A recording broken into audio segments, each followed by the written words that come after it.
Bent over barbell rows are a great way to target the rear delts. Make sure you use a wide grip and also have your torso parallel to the floor.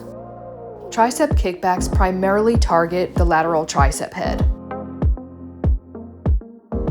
Barbell bicep curls are a nice staple as well.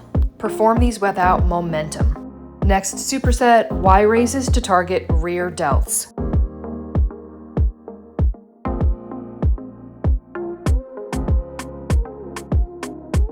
Skull crushers primarily target the long tricep head. Slow and controlled is key here, and make sure you're at least getting towards the top of your forehead.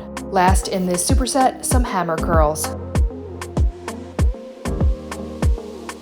For this last superset, I started with these lateral raises. If you haven't tried this version, it is a game changer. V-bar pushdowns mainly target the medial head of the triceps. Keep your elbows at your sides. Last exercise in this superset, alternating bicep curls. These are pretty much a staple for me. The key, just like most exercise, is to not use momentum and use a slow and controlled movement. I decided to incorporate seated military presses just by themselves and not in a superset.